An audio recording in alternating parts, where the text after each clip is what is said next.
So Clark is the most social of all of us Kelley kids, and he had no fear of talking to anyone and wanted to talk to everyone, as many of you probably know. And I remember when Clark was in middle school, he got his first cell phone and learned about texting.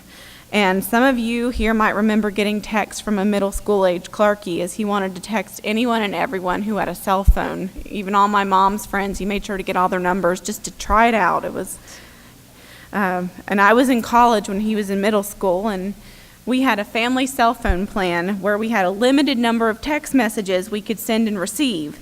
And after a short time with his cell phone, he used up all of our allotment of everybody's texts for our entire family and incurred so many overcharges that we finally had to change the plan to unlimited so he could text. So moral of the story, Clark was always sociable and wanted to talk to everyone all the time, and his heart was focused on other people. There are so many things I want to remember about my happy brother. How much he loved watching baseball and football with my dad and brothers, which gave me and my mom the perfect opportunity to go shopping. And how he gave the greatest back rubs and foot rubs. How he laughed at me when I was getting on to him, and he always told me to calm down. And he always left the toilet seat up, always. Even on Saturday, he left it up. I remember one time I was at home with just he and Connor, and he spilled milk all over our basement carpet. Clark was really messy. I went off on him. I couldn't believe he did that, and he just laughed and said, "Calm down, sissy." And of course it made me laugh, and I did calm down, and he helped me clean up the milk. He just always thought I was overreacting. As Clarky grew up, his struggles with OCD began to manifest more and more, and even in the face of such darkness, his sweet spirit prevailed. He was so strong and he fought so hard. You'll never understand how very hard he fought, and he begged God to help him every single day. He just told me that the other day. I'm my brother's protector, and I will forever be the protector of his memory. I will speak up about mental illness and encourage others to seek help if they're suffering like Clarky did. I suffer from a mild form of OCD, nothing like his, and generalized anxiety disorder, though not nearly to Clarky's extent, and I'm not ashamed of it, and you shouldn't be either. If you need help, talk to someone. You can talk to me or any of my brothers. Clark would have wanted you to. Thank you.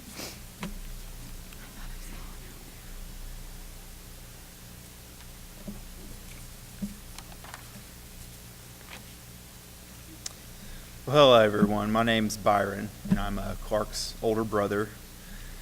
I love and miss my brother, and I wanted to spend some time sharing the happy memories I have with him right now. Every year we would go on a father-son baseball trips across the country. It was always the highlight of our summers. Clark was so excited to get to the parks early to either catch foul balls or home run balls during batting practice. More importantly, he also wanted to try all the unique foods at the different parks, and man, could he eat. Clark was my sports buddy. He was constantly calling me, trying to hang out to play different sports. We played countless games of basketball in the driveway, home run derby with wiffle balls in the backyard, and of course we even hit some golf balls on the golf course. Clark would actually ask me to video his golf swing so that he could critique it and improve his game. It was like he was preparing to be on the PGA Tour. As you all know, Clark was a huge sports fan. He loved the St. Louis Cardinals, was proud to be an Auburn Tiger, and was even a devout Illini fan. Now, us Illini fans know how difficult that is to do these days. Clark was my source of sports information. He'd constantly text me random sports updates regarding roster changes, recruiting, and of course his expert opinions on how the general managers or coaches should decide to how they should run their team. At my wedding, Clark was my best man, and he fit in just like one of the guys. I'll always be thankful that my friends took him in and loved him too. At my sister's wedding, during the ceremony, Clark would keep making sarcastic comments, and I would have to try really hard to not laugh out loud. So we were all standing up at the altar during the service, and he was talking about it was too long and it was too hot, and it was just constantly making these comments in my ear. I had to try really hard not to laugh out loud. But that's the type of person Clark was. He was always trying to make other people laugh and get them to smile. Clark loved mine and Melissa's son Xander and would frequently ask to come over to see him. I feel like spending time with Xander was a form of therapy for him. It got his mind off of the bad things and brought him joy. Xander was enthralled with Clark. He's actually one of the few people who could get Xander to leave his Grammy to play with him. If you know Xander and his love for Grammy, then you know that's a really big deal. The last time I saw Clark was last Thursday night when I arrived for dinner at my parents' house. He opened the door and gave me a huge hug and said that he loved me. I'm so thankful that we had that moment together. I can't wait to one day hug him and tell him I love him again in heaven. My wife, Melissa, my son, Xander, and I want to thank you for being here and supporting our family during this hard time. We all feel your prayers. We're blessed to be part of such a supportive, loving, sacrificial congregation. We all miss him and look forward to seeing him again one day. And once again, I'd like to emphasize, if you are struggling with mental illness or anything else that is putting a burden on you, please reach out for help. There's so many of us here that would want to help you. Let's end the stigma of not discussing our mental illnesses, just like Clark would have wanted us to do. Thank you.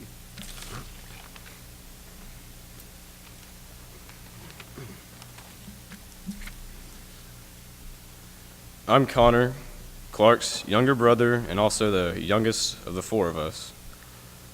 Being the closest in age, we wouldn't always get along in certain situations, but we always knew that we loved each other, and we always knew that we loved Taco Bell. Clark was never afraid to offer me advice, and always would. I don't know how many games we played of one-on-one basketball or horse, but I know the end result would usually always end up with me getting my butt kicked. Obviously, I had a few trips up my sleeve for horse, mostly including granny shots, to which Clark would always reply, "Come on, man, that's not how basketball works." To which I would apologize for being more well-rounded in my shot variation. I learned a lot of sports from Clark. I remember throwing the baseball with him in my t-ball years. I remember catching his pitches when I was a bit older. Terrifying, might add. But a few bruised ankles from his runaway curveballs were well worth it. Soccer. Yeah, that's enough about that. Clark, along with Byron, put me through a little conditioning program when I decided I wanted to play football for the first time in 6th grade. My goodness, I was out of shape, but he wouldn't let me quit. He'd say, "Come on now, just calm down this time. We're going to do it again. Don't be afraid of the ball, just catch it." My success rate would then skyrocket. My fondest memories of Clark come from Clark teaching me how to play ping pong over the years.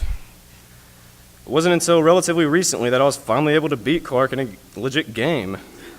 A legit game of ping pong is defined as a series of at least best 2 out of 3, in case anyone's wondering. Clark also taught me what sting pong was, the hard way. I definitely figured that one out, and my back was riddled with all these welts as proof. Truly great memories. Him inviting all of his buds over, me inviting all my buds over, and just having loads of fun playing around the world sting pong. We all miss you, man.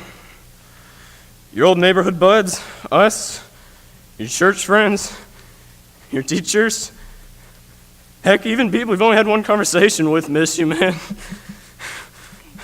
That's all it took for you to capture someone's attention, one conversation.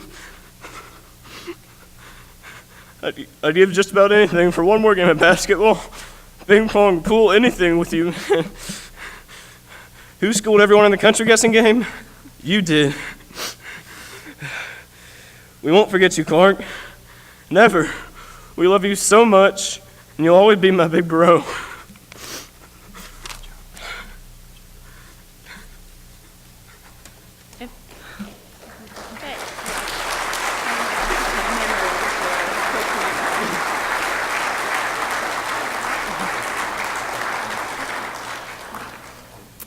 That was touching. Okay. So it's been a hard few years with Clark, and We've seen some of the dark times and some of the good times, and I think one of the things that us as a family really need to hear right now are some positive memories that people have of Clark. So we wanted to open up this podium for whoever had any fun stories, because of those are the things that we want to hold on to, we want to remember. So anybody who feels up to it, if you could come up here, I know this family would really, really appreciate it. So thank you.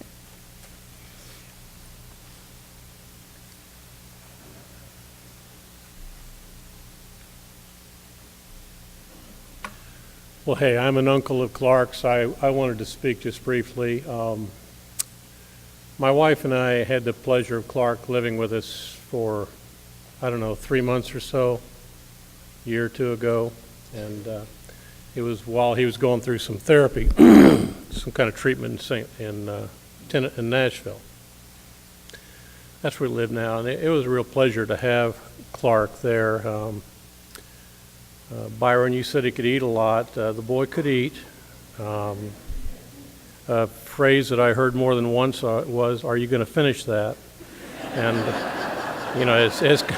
it's kind of funny. After a couple of weeks, you'd kind of be putting your arm around your plate like this and eating because, he was always looking. And if you want, it's kind of reminded me of growing up with my 4 brothers. If you wanted seconds, you needed to really go after it before you finished the first set, or it wouldn't be there. One thing Clark really liked, though, was hanging out in the hot tub at night. He and I would sit in the hot tub 3 or 4 nights a week. He really liked it. I told him I thought it was a little bit weird, 2 guys hanging out in the hot tub. But he really enjoyed it, and we talked about a lot of things. We talked about the St. Louis Cardinals and their prospects coming up that year. We talked about the Illinois football and basketball team and their lack of prospects coming up for the year. He would tell me how Illinois basketball and football and the head guy coach ought to be fired, and they finally were about a year ago. Got new coaches in. He talked about how Cam Newton was the best quarterback ever, I think because he went to Auburn maybe, and so I'd bring up some innocuous quarterback he never heard of. I'd try to tell him Y.A. Tittle was the best, and he thought I was making up names because that was a stupid name. Most of you don't know who Y.A. Tittle was, but that's okay. You shouldn't. You're young. We'd also talk about spiritual things. Clark would question God. Why would a loving God let me be like this? Clark would speak about his doubts. He would speak about his spiritual struggles. But I would just tell you, John and Diana, that we serve a God, and Clark was a child of a father who understood that. We serve a God who can handle our doubt. We serve a God who can handle our questions about him. We serve a God who understands when a child says, "Why have you forsaken me?" So I would just say, John and Diana, you raised a sweet, sweet kid, a beautiful kid, someone who is fun to be around with, and someone who I have no doubt who is now in the loving arms of a father who loves him with a perfect love. Perfect love. All right.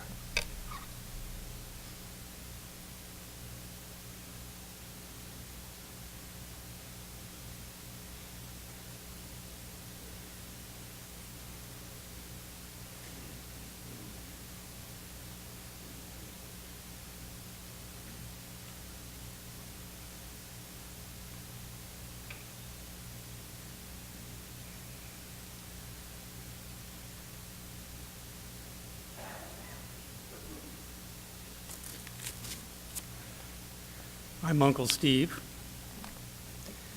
I didn't get the memo. I wore my Cubs jersey, but you know something?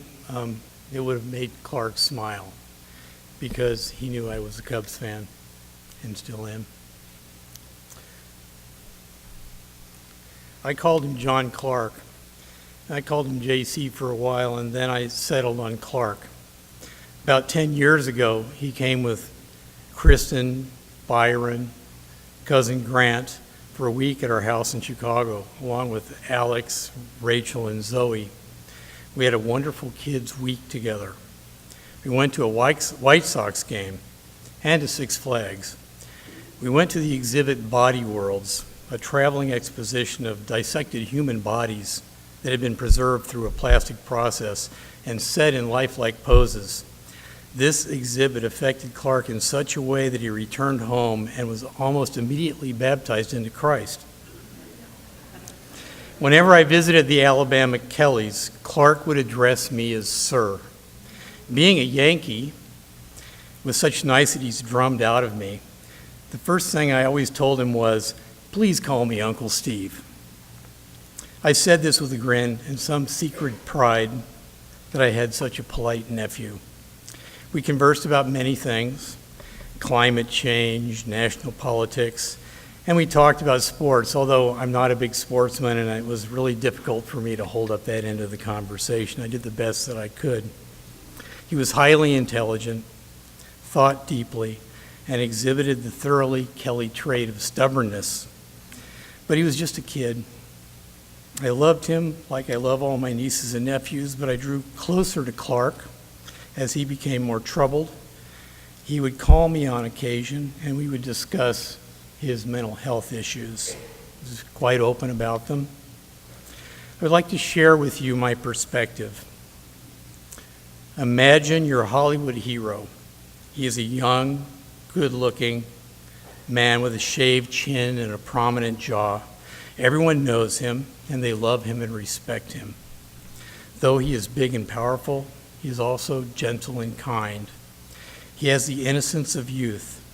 He is with his crew in his ship, hurtling through space, and is sent outside the capsule to do some needed maintenance. He does this work impeccably, and then returns to the hatch only to find that it is stuck. With his analytical mind, he methodically goes through every option to open that door.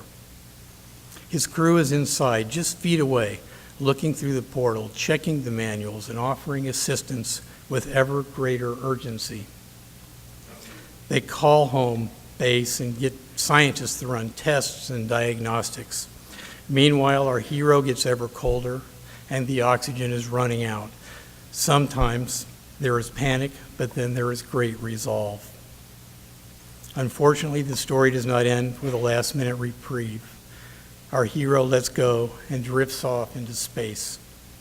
Our Clark had been shut outside that door. He could not find the key to unlock hope and joy, though he desperately searched for it. He was left in despair, confusion, and darkness.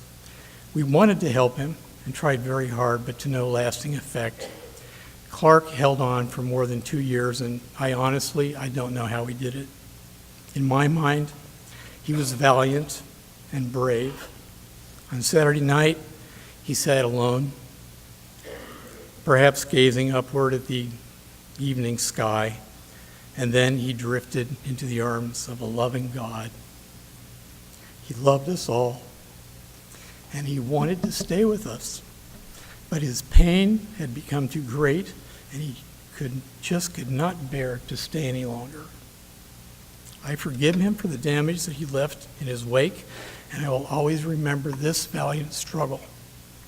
We wanted to help carry his immense weight, but he did not want to be a burden. We will be forever changed by his decision, and we must accept this change and not waste this tragedy. Our love alone was not enough to sustain Clark, and there's an awful lot of love in this room today.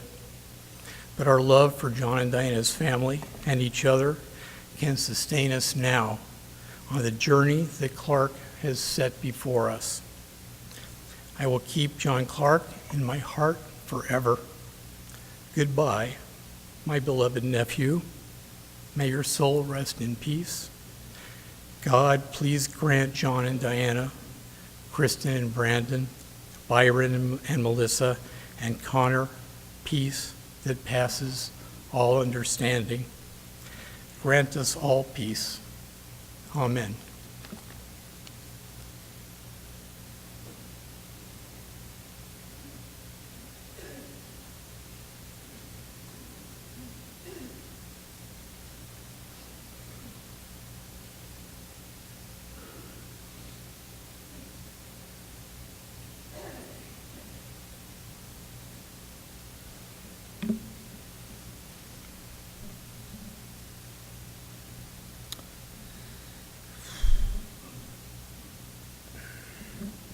I'm John Kelley.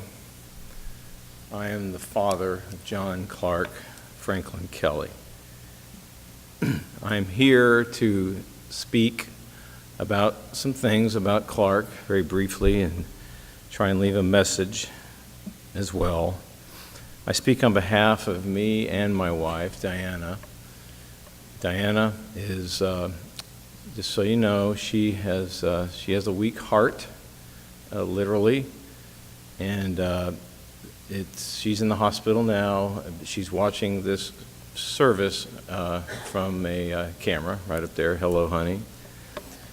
She's doing well. She's very stable, but they felt like it'd be better if she were under a controlled environment. So that's where she is. I'm a very literal person, probably to a fault. I'm one of these people that, and my kids know this, when the waitress comes and asks, she sits at the table, let's say she's Amanda. She says, if you need any help, my name is Amanda. And sometimes I'll say, well, if I don't need any help, is your name still Amanda? So, that's just the way I am. So, when some of you ask, how are you? You know, I'm going to be very honest with you and say, I'm not well. I've learned I'm struggling, I'm hanging on. But it's not to be disrespectful for your concern, because I know that you express out of love. You want to know, you're offering help. And so I want to say thank you to all of you who've come, and to show respect for the memory of my son, our son. I want to thank my children and in-laws, and I want to thank all my 4 brothers and my 4 sisters-in-law, various nieces and nephews, quite a few of them. Some cousins have come here, some friends from a long ago, some friends that are current, members of the church here at River Chase, the Oak Mountain High School football team, people from work. I'm sure I left somebody out. I didn't mean to, but thank you very much for your demonstration of love and support. Auburn University has come here to remember Clark. So thank you. So I'm going to tell you a little bit about Clark. He was born April 24th, 1995. I had a big hand in naming him. I'm kind of strange when it comes to naming my children. So he was the 3rd one, and I started getting into this thing. I've given him 4 names. You know, my name is John Byron Kelley. You know, that's kind of normal. You got 3 names, but I'm thinking, okay, I'm going to use 4. So we got 4 names here with Clark, and his name is John, after me. Clark was his grandmother's maiden name. Franklin was his grandfather's and great-grandfather's middle name, and of course Kelley. But Franklin meant free man, and J.C., John Clark, kind of like Jesus Christ, can make us a free man. That's kind of how there was an alliteration there going on. I thought you'd be interested in that. I certainly was and am today. When he was born, I handed out Clark bars. Okay, everybody got a Clark bar who came by the office or at school, and that's how we remembered his birth. John Clark was a brilliant young man in his mind. He had all kinds of math tricks. He just knew them. He could do math problems and tricks like nobody else. He was on the math team at Oak Mountain High School as well. He's probably one of the few people, I don't know, who was on the math team and the football team. Maybe you got more of you guys. But that's what he did. I remember I was so proud that I learned a trick. I'm going to teach it to you. I've only got a few minutes. This may fall flat, but here it is. So if you got two numbers that are separated by 2, and well, I'm going to use the number 12. So 13 and 11 are two numbers. The perfect square of 12, which is the number in between them, is 144. So I now know, since the perfect square is 144, 13 times 11, they're on either side, you just subtract 144. From 144, the answer is 143. That's a little trick. 13 times 11 is 143. I explained that to Clark and said, hey, look at this one. I learned this one. He said, okay, Dad, that's interesting, but you can kind of extend that a little bit. There's some property, commutative, associative, I don't know, those of you who are math teachers. He said, you can kind of go farther than that, so if you want to use 12, let's do 5 away from them. So 12 squared is 144, 17 times 7, 12 still in the middle. The difference is 5. Square that, that's 25. 144 minus 25 is 119. It's not that big a deal, Dad. And I said, hey, okay, you're right. So we would practice each other on how to solve math problems quickly. Someone mentioned the country guessing game. He was an expert in the country guessing game. Going to a restaurant after talking to the waitress Amanda about, is that really her name if we need help? He would want to play the country guessing game. Here it is. I'm thinking of a country. Okay. It starts with the letter C. Okay, so you rattle off the stuff, and China, Cameroon. He'd always come up when he was 5 years old. Czechoslovakia. It would come up, and we'd try and hang in there. He'd say, "I'm thinking of one with a B," and it would be Burkina Faso. He knew all the obscure countries. He was an expert in the country guessing game. He loved puzzles. I teach Bible class. I teach it to the younger adults. And Clark would wander into the class because he wanted to see his dad teach. Okay, so I'm teaching, and Clark's answering all the questions, for crying out loud. I said, like, Clark, could you settle down just a little bit? Let others answer the questions. But he's always answering them, and he was always right. We talked about how he treated other people. I remember I had a repairman out to the house. Clark let him in. He did some work, and fixed it, and the repairman called me and said, yeah, I took care of it. And he said, oh, by the way, that son of yours, he's quite an impressive young man. I don't know how old he is, but he's got the maturity of a 40-year-old. That was not an uncommon thing I would hear about Clark, that he was such a pleasant young man, and we knew all that. But he struggled. Clark struggled with mental illness. He fought hard and he fought long. We encouraged him to persevere, and he did. It went all the way back into high school. Coach Bell, thank you for helping Clark through when he was a senior in high school on the football team, trying to go through his struggles. But they were talking 4.5 years ago now, and it was a hard battle. But he did not want to die. He begged me to find out, how do I don't want to die. But in the end, mental illness killed him. So when someone asks, how did your son die? My answer is, my son died from mental illness.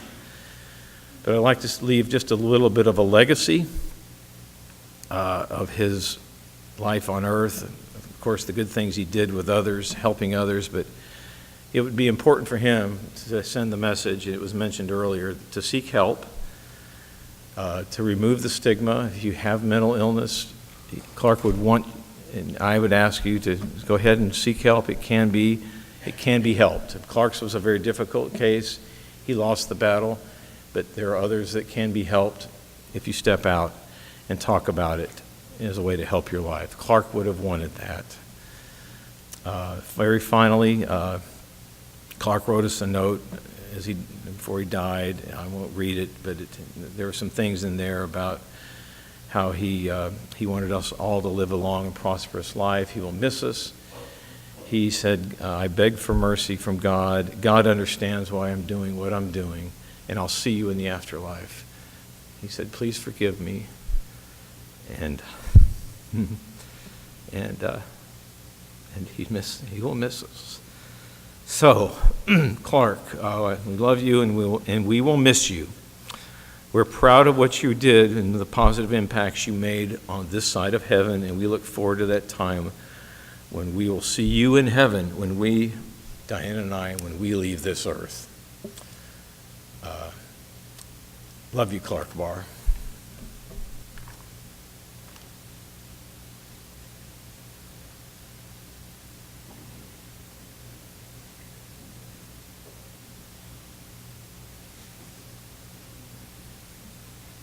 Got a couple more songs that we want to sing together, and then we'll be closing the service. This world is not my home, I'm just a passing through. My treasures are laid up somewhere beyond the blue. The angels beckon me from heaven's open door, and I can't feel at home in this world anymore. Oh Lord, you know I have no friend like you. Heaven's not my home, then Lord, what will I do? The angels beckon me from heaven's open door, and I can't feel at home in this world anymore. Oh Lord, you know I have no friend like you. If heaven's not my home, then Lord, what will I do? The angels beckon me from heaven's open door, and I can't feel at home in this world anymore. The joy of the Lord will be my strength. I will not falter, I will not faint. He is my shepherd, I am not afraid. The joy of the Lord is my strength. The joy of the Lord, the joy of the Lord, the joy of the Lord is my strength. The joy of the Lord, the joy of the Lord, the joy of the Lord is my strength. The joy of the Lord will be my strength. He will uphold me all of my days. I am surrounded by mercy and grace. The joy of the